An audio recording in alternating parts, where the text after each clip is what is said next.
Starting today, you're living alone in this house because your presence isn't beneficial for our child's upbringing. Right after giving birth, my husband dragged me into an old apartment near his parents' home. But how am I supposed to live alone in a place like this? Give me my child back. Don't cause a scene like that. It's disgraceful and it bothers the neighbors. Please, be quiet.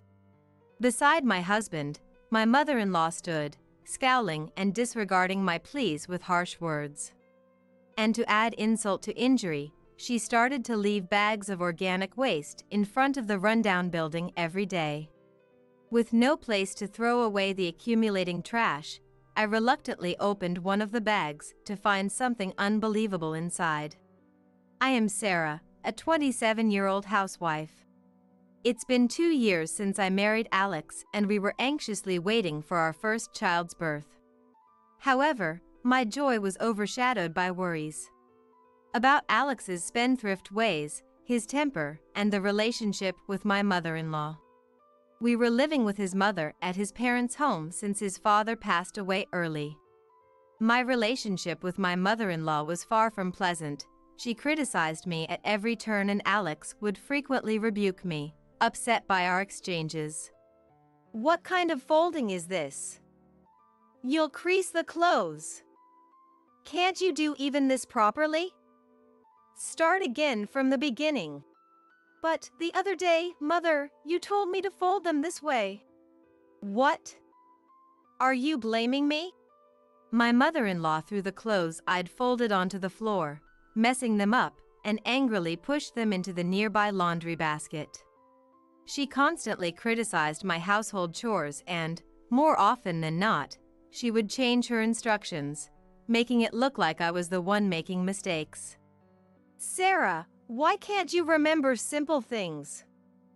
Imagine how I feel, coming home from work and always having to hear about this.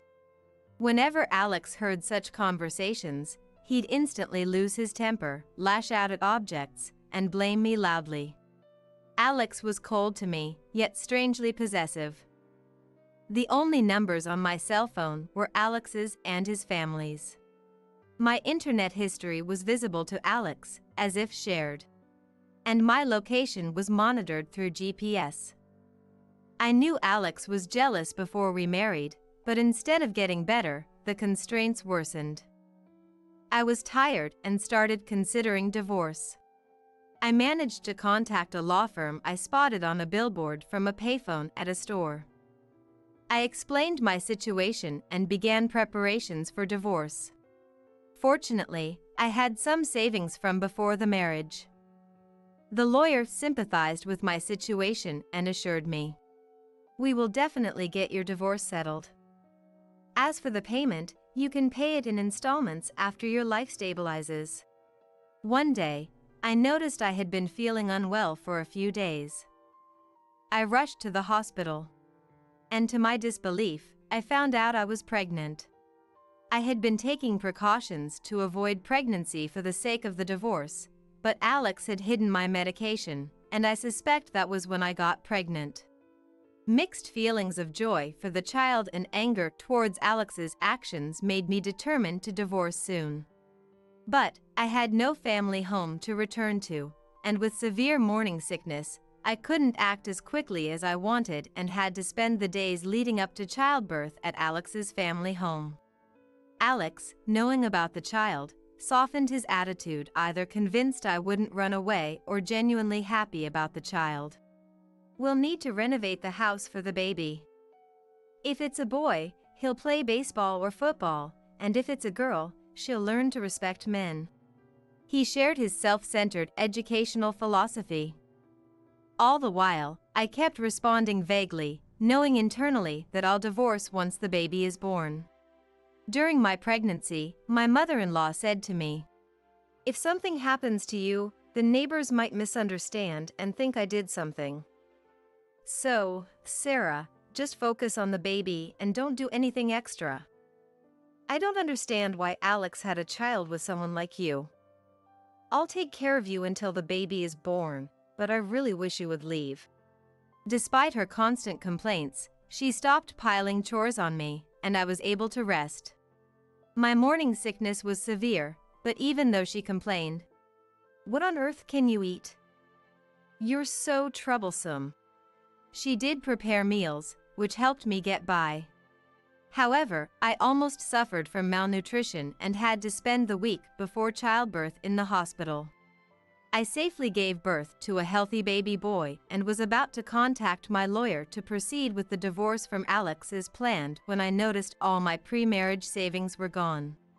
My diary, where I documented harassment from Alex and my mother-in-law, which I was planning to give to my lawyer, was also missing.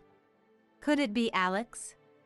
I was shocked, and then I heard Alex's voice from behind me. "Looking for this?" I turned around, and there was Alex, smirking and holding the diary that I had locked and hidden deep in the closet. "You even locked it. What were you writing?" "Give it back." "Shut up. What were you hiding from me, your husband?" "I'm preparing for our divorce. I can't live any longer with someone as unpredictable as you, who quickly resorts to throwing things and shouting to make me obey. I want a divorce," I declared, straying from my plan but determined to see it through. "Fine, I'll give you a divorce. But the kids are staying with me." With that, Alex dragged me to a rundown apartment in the neighborhood near his parents' home. "You staying close is bad for the kids. From today, you're living here alone. While you're living here, I'll let you see the kids once a week. If you leave, you'll never see them again." "What are you saying? Give me back my kids." "Stop making a scene. You're disturbing the neighborhood. Please keep it down." Suddenly, my mother-in-law, who had joined us unnoticed, scolded me while holding my child. I need to get out of this situation somehow. I thought desperately, but no solution came to mind, and I was thrust into the dilapidated apartment. It seemed that Alex had noticed my intentions to divorce during my hospital stay and prepared this situation meticulously. My kids ended up with Alex, and I couldn't just abandon them in their current situation. The next day, I waited for Alex to leave before I tried to leave the apartment to check on the situation at my in-laws. But I noticed a strange smell. Investigating, I found to my shock that there were bags of organic waste dumped outside my room. I couldn't believe my eyes, but I immediately knew it was my mother-in-law's doing. "Oh, Sarah, you're just waking up? Even if we're taking care of the kids, don't you think you're lacking a sense of responsibility as a mother? Well, never mind. There's no space at our place for this garbage, so could you keep it here until garbage day?" While holding my child, my mother-in-law brazenly said this to me when I visited her house. "I have to get my kids back and contact a lawyer." Thinking this, I waited for an opportunity, but 3 days passed. Every morning during this time, bags of organic waste were dumped in front of my house. I was filled with rage, wondering what I had done to deserve this. However, on the 3rd day, a turning point came. It was when I was moving the usual bag of garbage dumped in front of my house. Usually, the garbage bag was black, but that day, it was a white bag that was see-through. And upon closer inspection of the bag, I noticed an envelope inside addressed to Sarah. I immediately took out the envelope and checked inside, where I found several $100 bills and a letter from my mother-in-law. In it, she wrote about wanting to help with the kids and the divorce from Alex, but being under surveillance and unable to do anything, that she had been putting envelopes with some money in the garbage bags since a few days ago, and an apology for what happened. Surprised by this, I checked the other garbage bags, and sure enough, there were envelopes in the other bags as well, each with a small amount of cash inside. "I am truly sorry for all I've done. I knew about Alex's abhorrent behavior, and I was harsh to you because I wanted you to escape from him. Due to Alex's surveillance, I had to resort to such measures. I sincerely apologize for all the troubles I have caused. As for the money, I'm sorry I could only give you this much while dodging Alex's watchful eyes. Yesterday, I received a call from a lawyer. He didn't give me many details, but he mentioned he'll visit tomorrow noon. Please, run away with your child. I will deal with Alex. I'm really sorry. The note from my mother-in-law was written in ink that had blurred in places, perhaps due to her tears. Reading it, I realized for the first time that she too was a victim of Alex's behavior. I also learned that while she took good care of me during my pregnancy, she also managed to keep my child safe from Alex's scrutiny. The shocking contents of the letter left me bewildered.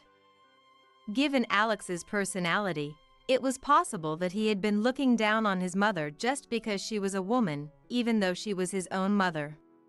In the other bag was an envelope filled not only with cash, but also more letters of apology and countless pictures of my child. Feeling my mother-in-law's concern, I sorted my thoughts for the lawyer's meeting the following day and fell asleep. The next day, I was awakened by the sound of the intercom. When I opened the door, my worn-out mother-in-law was standing there, holding my child. Alex is on a business trip starting today and won't be back for 3 days. This might be our last chance. I am truly sorry. What will you do now, mother-in-law? Won't Alex fly into a rage when he finds out the child is gone? Probably, but that's my responsibility since I raised Alex. Besides, I can't work at my age, and since I'm not very smart, I can't survive without Alex's support. I invited my mother-in-law into the house to hear more of her story. As it turned out, she had been subjected to a form of brainwashing from Alex and her late husband, who constantly told her she was incompetent. Her life was devoid of freedom, dedicated entirely to them. She wasn't even allowed to watch TV when her husband was alive, and it was only after his death that she was able to watch a few programs. It was through them that she realized something was wrong with her situation. However, she was unable to free herself and became cold and distant towards me when I came into the family as Alex's wife, hoping to prevent me from suffering the same fate. I may never forget what you said to me, mother-in-law, and my wounds may not heal easily. But you've paved the way for me to escape from Alex. Let's run away together. We have to avoid letting Alex ruin the rest of our lives.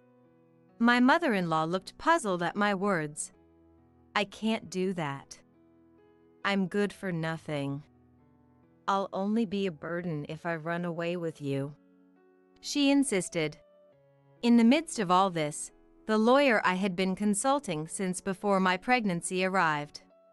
I told him everything that had happened, and his face grew grim as he listened. What do you want to do, ma'am?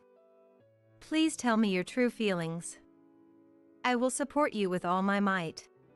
After some contemplation, the lawyer asked my mother-in-law with sincerity. She responded, I truly want to break free from Alex. I love him because he is my child, but living a life constantly being invalidated is unbearable. It's painful to think I won't see my grandchild anymore, but... With this story, she showed the lawyer her bruised arm. This bruise was so large it shocked me. When I asked my mother-in-law about it, she revealed that after I left, Alex had become abusive due to our child's crying at night. She said such incidents were frequent before our marriage but had not occurred since I became his wife. The lawyer's expression filled with anger, and he started persuading us to escape, promising to teach Alex a harsh lesson. Yet, his persuasion fell on deaf ears, and my mother-in-law went straight back to her marital home, waiting for Alex to return. We couldn't change her decision, so the lawyer and I began preparing to flee. I called my cousin, explained the situation, and asked if I could hide at her place for a while. She accepted, crying, "Why didn't you tell me sooner?" I quickly packed and headed to my cousin's house with my child. A few days later, I got a call from the lawyer, asking if I wanted to participate in a discussion about divorcing Alex. During the call, the lawyer told me that my mother-in-law had changed her mind and would join the discussion. I decided to participate, as it was going to be the last time. On the day of the meeting at the lawyer's office, Alex and my mother-in-law were already there. Seeing me, Alex said, "I was worried. I will kick Mom out, let's live together, just the three of us." Ignoring him, I took my seat, and the lawyer started explaining about the divorce, alimony, and child support. Alex kept pleading with me to return, but I replied, "Alex, the lawyer is speaking. Can't you listen when he is discussing something so important? Have you ever thought about how I feel, hearing you talk about our life together when I'm already tired of it?" Alex's face turned red, and he seemed ready to explode, but he held back, likely due to the lawyer's presence. After the lawyer finished explaining, and when the discussion had calmed down, Alex asked, "What are you so unhappy about? If it's about Mom, we can work it out, can't we? How can you not understand that I love you so much? Do you really think we can divorce over something like this? Love? Don't make me laugh. You've isolated me from the outside world, subjected me to your anger.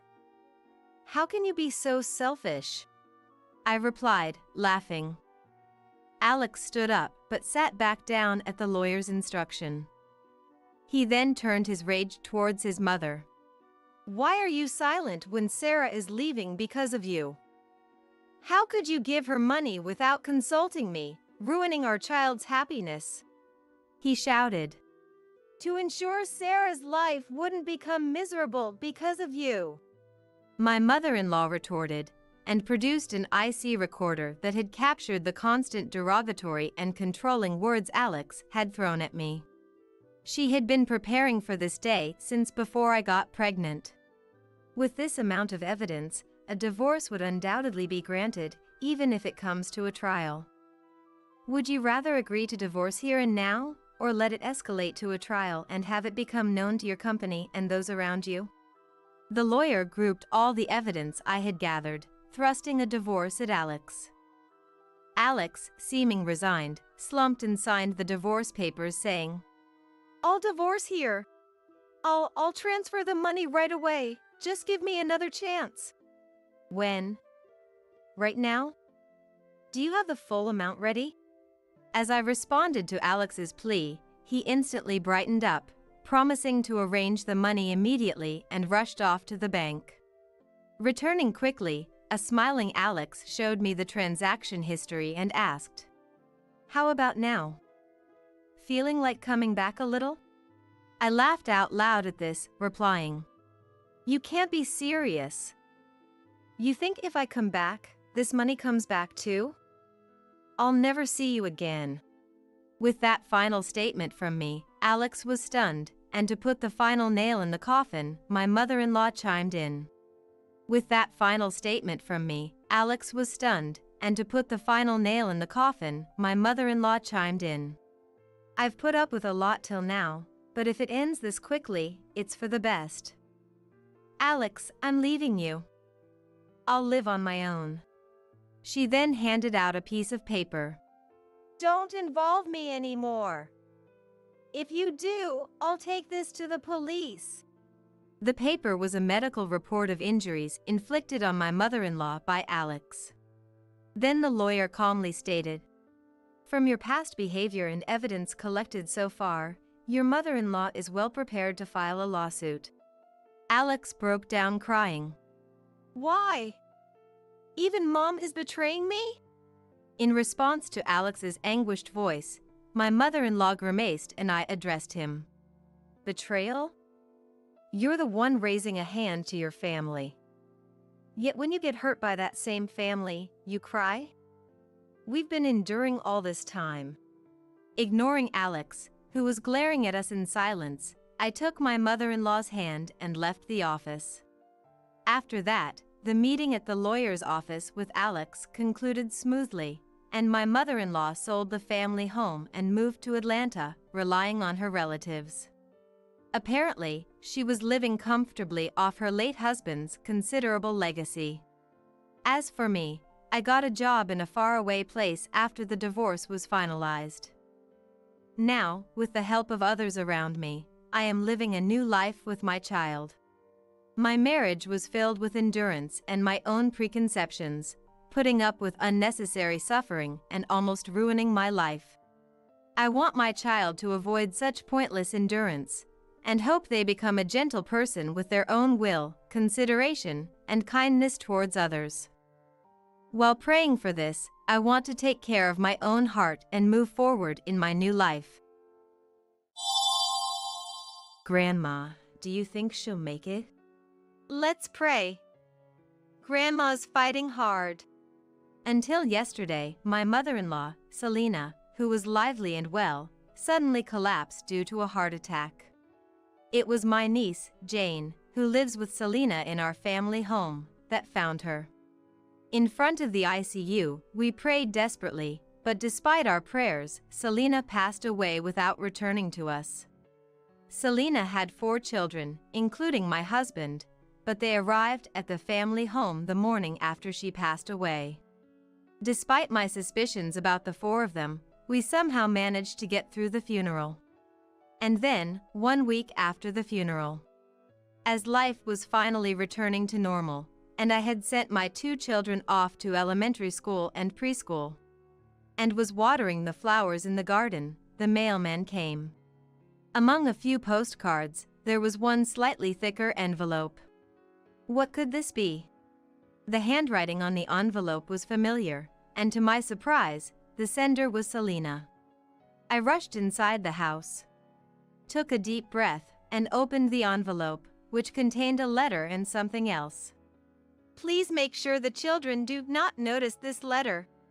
The letter, which started with this line, was sent through her best friend, expressing gratitude towards me, concern for the future of my children, Montague and Diamond, and also for Jane. Apart from the letter, there was another piece of paper with a map drawn on it. I hurriedly contacted Jane and headed to the location indicated on the map. I've always been helped by Selena until the end. Jane, I've made up my mind. Meadow, I'm supporting you. I had made a strong resolution. My name is Meadow. I live with my husband Frederick, my first-grade son Montague, and my 3-year-old daughter Diamond. I got married at 32, which wasn't too late, but it took a while before we could have children. I still remember how happy I was to finally be pregnant at 37, to the point of tears. With the pregnancy, I quit the company I had worked for 15 years since graduating from college. Although my colleagues were sorry to see me go, as a team leader, I was working overtime almost every day. And I couldn't imagine continuing to work while raising a child. I wanted to cherish the time with the child who had finally come to us. However, I also felt like quitting work would leave me behind in society, making it hard to make the decision. Once the kids start preschool and you have some time, you could work a little at our place. If you're family, you don't have to bow and scrape for sudden pickups, and it's more flexible. It was precisely when Selena, who ran a steakhouse, casually said these words that I was able to make up my mind to quit my job. Selena had lost her husband at a young age and raised 4 children on her own, a true matriarch through and through. Selena, doesn't this seem like a lot of food? You hit the jackpot. Eat up and work hard in the afternoon. She never sweated the small stuff. But she was more sensitive to others' feelings than anyone else. I remember how down I felt when I was struggling to get pregnant. Come on, look up. That's it. Stop by the shop before work starting tomorrow. Saying this, from the next day, she began giving me lunch boxes every day. Make sure you eat well. Being in good health is what's important. She never said it outright, but she took care to help me maintain a body more likely to conceive. My sister-in-law Wendy, sister-in-law Dream, and brother-in-law Melville all married and had children early, and by this time, Selena already had 11 grandchildren. Furthermore, she lived with Wendy, who had moved back home after a divorce, and her 3 children, while the Dream and Melville families lived nearby. Selena, who could see her 11 grandchildren anytime she wanted, must have been more than satisfied with them. Yet, she cried tears of joy for my pregnancy and childbirth. I have always had absolute trust in her, both in the past and now. 7 years have passed since I became a housewife, and with Diamond starting preschool, I decided to start working part-time at Selena's steakhouse. Selena, listen to this. Montague broke his umbrella again on his way home. While doing the dishes, I vented to Selena about my children's misadventures. I was quite upset that he had broken 2 umbrellas in just a few months, but Selena seemed unfazed by the story. He wasn't being bullied, was he? No. He said he was competing with a friend to see who could dig deeper into the ground with their umbrella. It's good to have a competitive spirit. Plus, now he knows umbrellas are not for digging, right? Laughing along with Selena, I found myself smiling too. The frustration and annoyance from yesterday cleared away. A mother should indeed have this solid and unflappable presence. Being with Selena, I kept finding aspects to admire and emulate. She was my ideal image of a mother. By the way, Selena, do you have any plans for this Sunday? Nothing planned.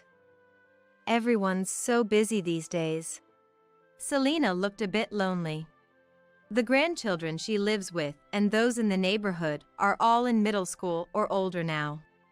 They're busy with club activities and hanging out with friends, leaving little time for her. Well, Montague has been saying he wants to go to a sushi restaurant. Why don't we go together?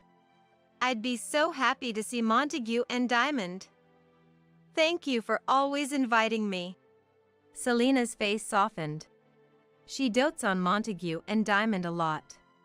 The kids are very fond of her, too, and ideally, I'd love to take them to visit her at the family home more often. But with my sisters-in-law living there, it's not easy to just drop by. And having her come to our place isn't feasible either, as we don't have parking. So, Frederick and I decided to invite Selena out for meals or outings about once every 2 weeks, so she could spend time with our children. Eager to sit next to their beloved grandma, the kids always scramble for the seat next to Selena. Watching them, Selena would smile warmly. Is Frederick working today, too? Yes. He's been really busy since he became a manager.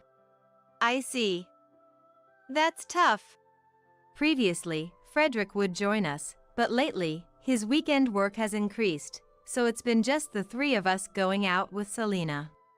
I wasn't too bothered by Frederick's absence, reasoning that work couldn't be helped and the kids weren't much trouble anymore. However, I couldn't ignore the somewhat lonely look that appeared on Selena's face. Next time, I'll make sure to invite us out on a day when Frederick isn't working. Selena looked surprised, then shook her head and smiled. Don't worry about that. I'm truly happy just to spend time with you all. Saying this, she pulled a small box from her bag. Selena smiled brightly and gently opened the box. This is my treasure box. This ring was given to me by Dad, and this necklace was my first purchase with my first paycheck. The treasure box filled with memories made me smile, too. What about this one in the bag? I pointed to a small drawstring bag. That, you can open when I say it's okay. Huh? Ehe. Selena laughed mischievously. I'll give you my treasure box, Meadow. I'm not at the age to dress up anymore. Saying that, Selena carefully closed the box and placed it in front of me. But, such important things. I want you to have them. To you, my precious daughter. Selena's words deeply touched me. I'll take good care of it. Mother-in-law. Selena smiled warmly and then gently hugged Montague, who was sitting next to her. That's not fair, only brother. Grandma, hug me later too. I'll give you a big hug once we're outside. Selena soothed Diamond, who puffed her cheeks out, with a tender look. Given how much love she showers not just on her grandchildren but also on me, her daughter-in-law, she must really cherish Frederick, her own child. Feeling a bit sad that Frederick seems unaware of the depth of his mother's love, I resolved to make sure Selena could see him the next time. However, that opportunity never came. On a holiday, I went out with the two children. Grandma will be here soon, right? We had invited Selena, but she had an appointment at the hair salon in the morning, so we arranged to meet at the lunch spot. Montague and Diamond stretched their necks, waiting eagerly for Grandma's arrival in front of the restaurant. But Selena didn't show up at the agreed time. I tried calling her several times, but she didn't answer. Being a professional, Selena always made it a point to answer the phone within 3 rings. This habit was ingrained in her, and she would instinctively answer within 3 rings even when not at her store. Yet today, she didn't pick up even after 10 rings. Knowing how reliable Selena was, if she was delayed at the hair salon, she would definitely have contacted us. What could have happened? I was getting worried. Even after waiting for 30 minutes, Selena was nowhere to be seen, and she still wasn't answering her phone. Hey, are we still waiting? I'm hungry.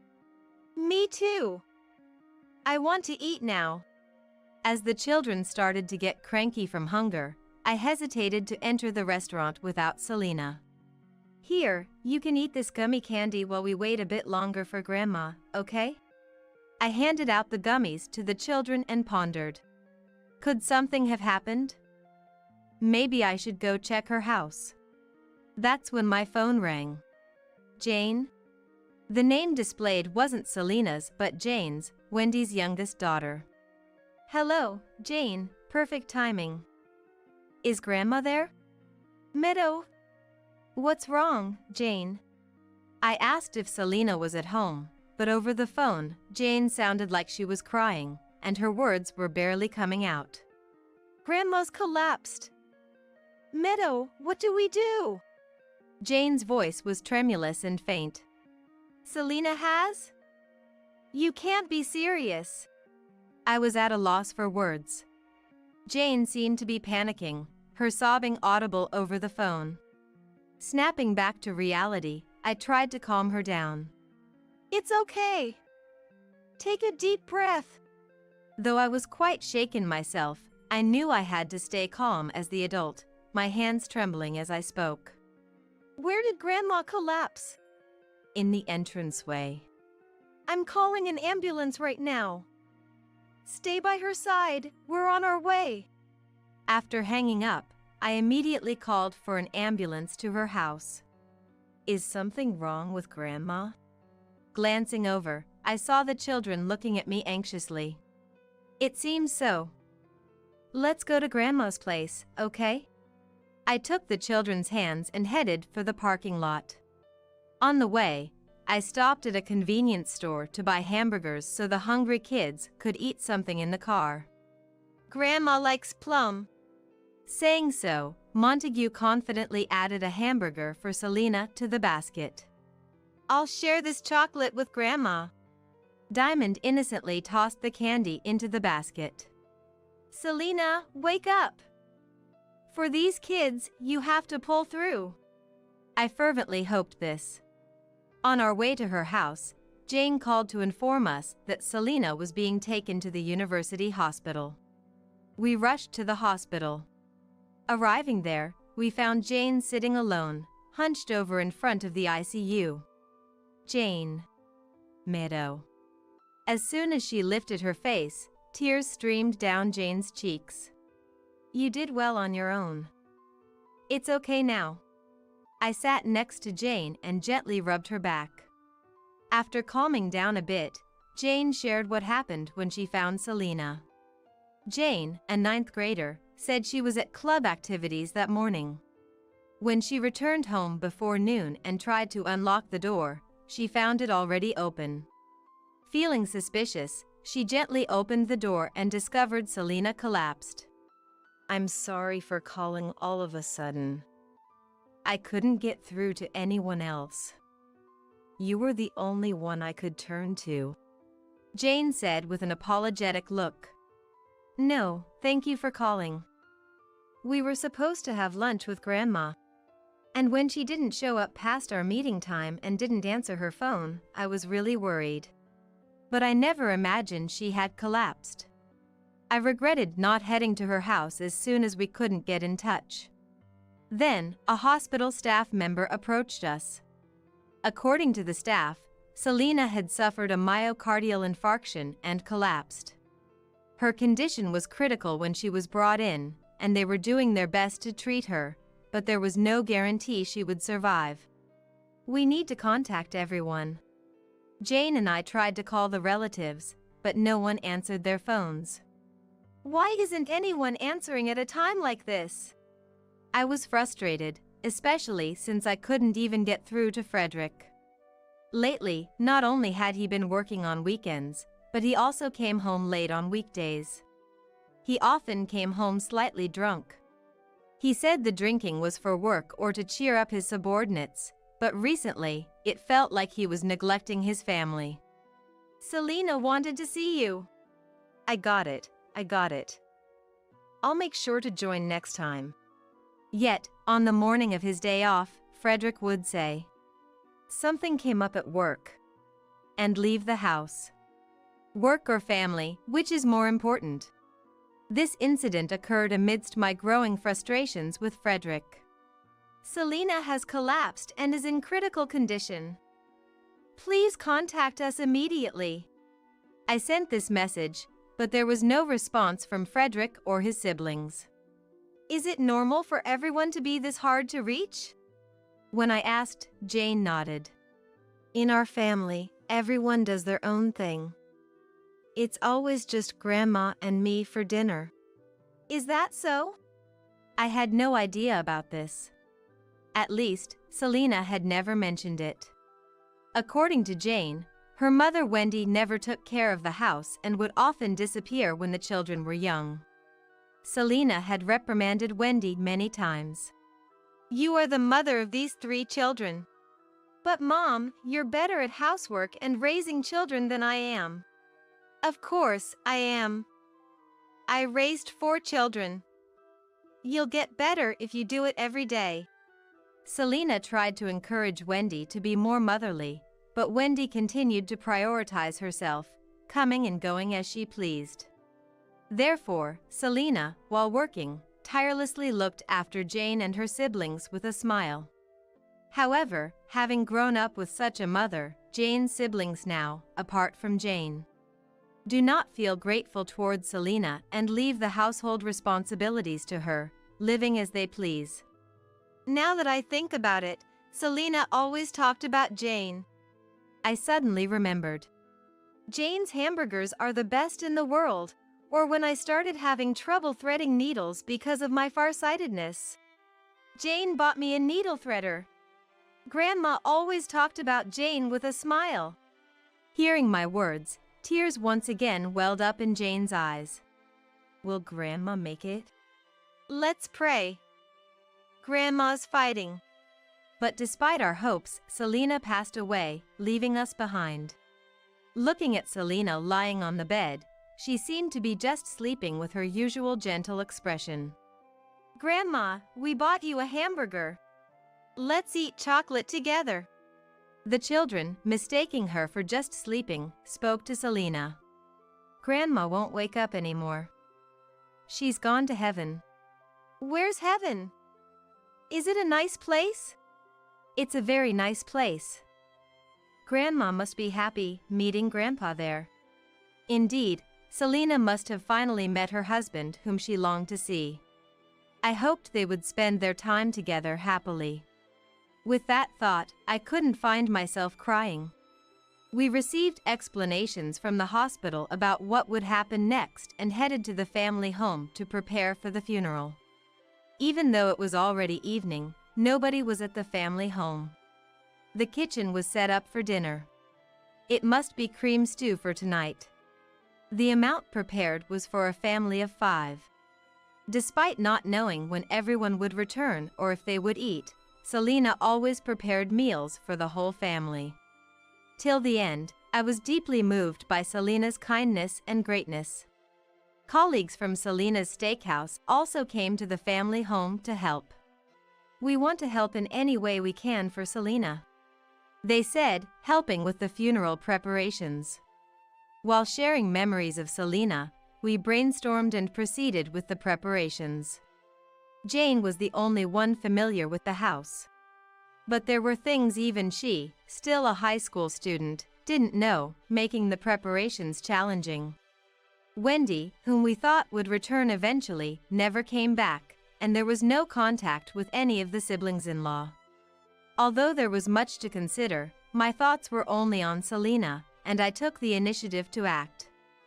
Frederick and his siblings arrived at the family home the next morning. What have you been doing all this time? I gave Frederick a cold look. There was trouble at work. I was utterly dismayed that Frederick, even after his own mother passed away, still used work as an excuse. And it wasn't just him. From Wendy and the other siblings-in-law, there was no word of thanks for anything said about Selena or for the funeral preparations. Then, see you at the funeral. Call us anytime if you need anything. Sensing the odd atmosphere, the colleagues quietly left. During the funeral, Jane and I, despite our grief, fulfilled our duties as family members.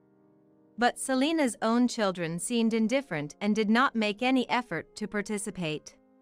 Thinking about these 4 disturbed my peace of mind. I focused on my last moments with Selena. A week after the funeral ended. As life slowly returned to normal and I had sent the 2 kids off to elementary school and preschool, I was watering the garden when the mailman arrived. Among a few postcards, there was one slightly thicker envelope. What could this be?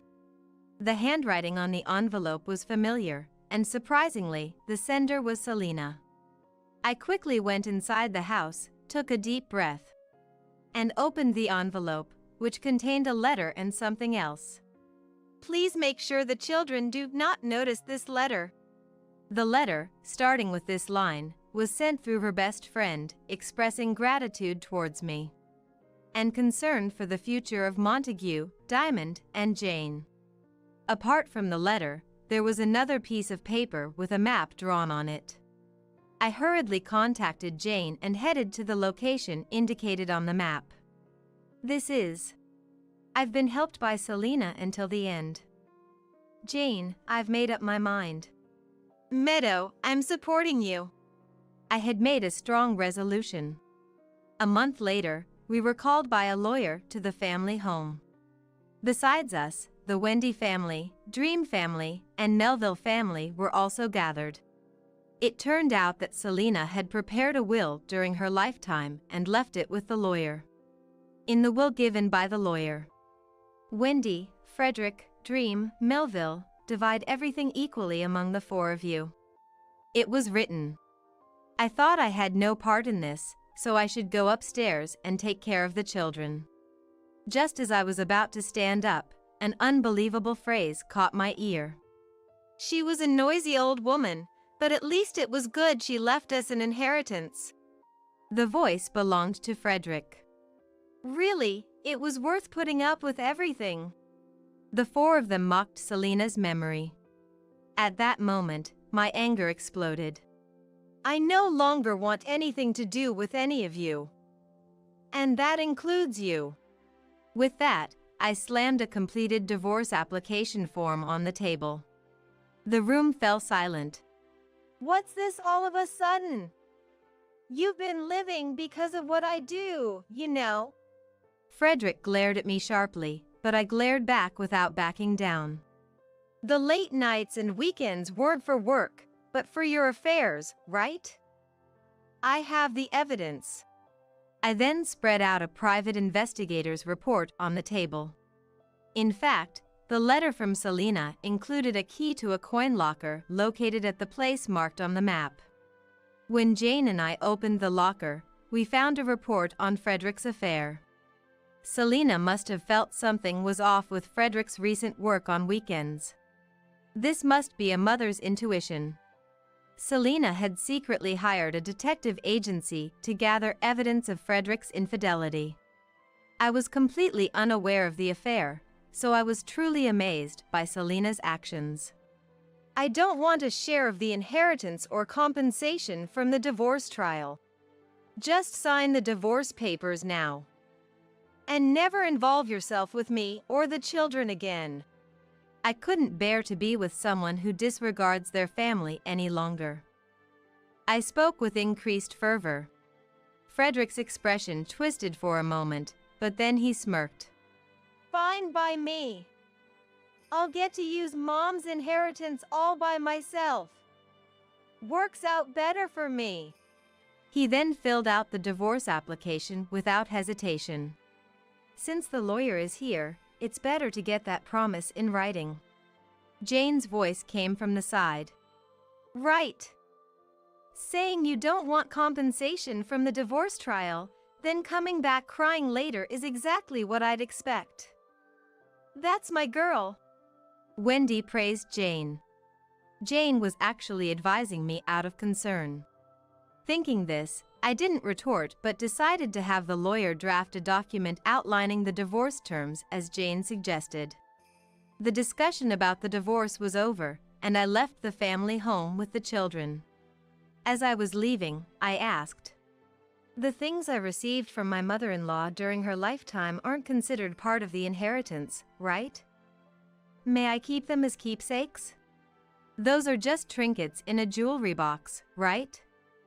Please, feel free to take them." The four siblings, including Wendy, mocked Selena and seemed preoccupied with the inheritance, quickly wanting to dismiss me and the children, outsiders to them. After that, we headed straight to my parents' home. "Welcome back. We've put your things in your room." I had informed my parents about Frederick's affair and my decision to divorce him as soon as I found out. Considering the children, I thought about moving within their current school district despite being jobless. But my family lived in a different state. Children adapt quickly, you know. Encouraged by my father's words, I decided to temporarily return to my parents' home. It was immediately clear that this was the right decision. Visits to my parents' home were rare, maybe once a year. Though initially tense about living with my parents, the children quickly grew fond of them. "Grandpa, let's play catch." Montague, unlike with Frederick, who rarely spent time with him, started playing catch with my dad, who showed him affection. "Grandma, what's this flower?"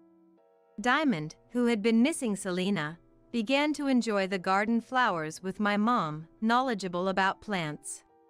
They gradually adjusted to their new schools, and we started a modest yet peaceful life. About 3 months later, I received a call from Frederick. "Did you deceive us?"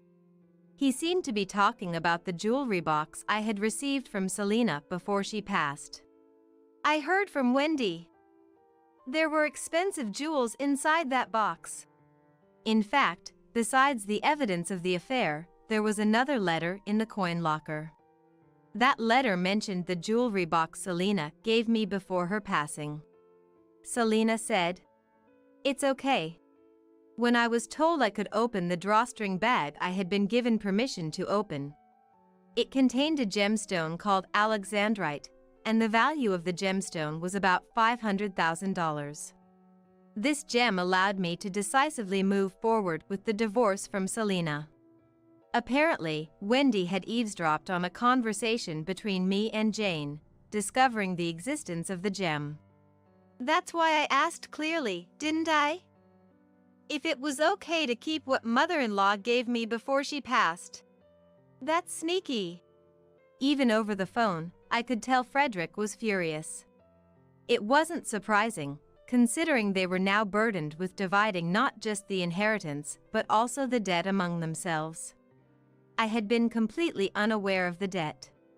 Later, Jane told me over the phone that Selena had taken a $500,000 loan 5 years ago for renovations to her shop. If she hadn't purchased the jewel for me, she wouldn't have needed to take on such a massive debt. But this was a testament to Selena's kindness. Grandma always appreciated how kind you were to her, Meadow. Since her own sons and daughter were so distant, she was even happier that you became part of the family. Selena had wanted to express her gratitude to me, and she intended to work off the $500,000 debt herself. If Frederick and his siblings had been kinder to Selena, perhaps she wouldn't have felt the need to leave them with such a burden. They had truly brought this upon themselves. I hoped they would reflect deeply on their actions. After the divorce, Frederick and his siblings tried to contact me several times. But thanks to the agreement we made during the divorce, I managed to fend them off. Not only Frederick but other brothers contacted me. Next time you contact me, I will consult the police. After I told them that, all contact from them suddenly stopped. According to Jane, the siblings finally realized they needed to sort out their issues on their own. Now, they're embroiled in a dispute over whether to sell the family home. Wendy wants to continue living there rent-free, while Frederick and the others want to sell it to alleviate some of the debt. The four of them seemed to get along well when they were making fun of Frederick. But in the end, all four of them can only think about themselves. Despite everything, I felt truly relieved to have distanced myself from such people. The only person I've kept in touch with is Jane.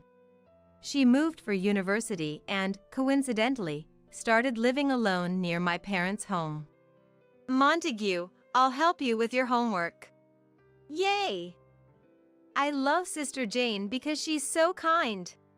Jane, with her kind heart, is now studying to become a nurse, aiming to help people just like her grandmother did. Although she can't rely on her mother Wendy, Jane has been working hard, earning a scholarship for tuition exemption and covering her living expenses with part-time jobs and scholarships. When Jane decided on her university, I offered to sell the gem to help with her expenses, but she refused. I want to show Grandma that I can live my life well, with a respectable job on my own strength. Hearing Jane's determination, I decided to quietly support her in her journey. Jane, with her kindness and strong will. She is sure to become a wonderful woman like Selena. When that time comes, I plan to give her a portion of the money from selling the gemstone. After all, Jane was the only grandchild who stayed by Selena's side throughout. And now, I'm also looking for work, trying not to be outdone by Jane. I'm considering starting my own business, something that can be balanced with parenting, and my plans are gradually taking shape. This is all thanks to the jewelry box that Selena left behind. I intend to use some of the initial funds for startup costs, but ultimately want to support my children with the money I earn myself. I want to go to Finland to see the aurora. Montague's eyes sparkle as he solves his homework with a world map drawn on it. Recently, he's been very fond of the globe he received as a gift, eagerly sharing his knowledge about the countries of the world. I want to meet Santa Claus. I'd prefer somewhere warm, like Hawaii. Everyone dreams of their own desired destinations. That's it. I'll use the money Selena left behind to take the children and Jane to the places they want to visit. Surely, it will be an enriching experience that broadens their horizons. Just imagining it fills me with excitement. Selena, thanks to you, we can spend our days with smiles on our faces. Please continue to watch over us.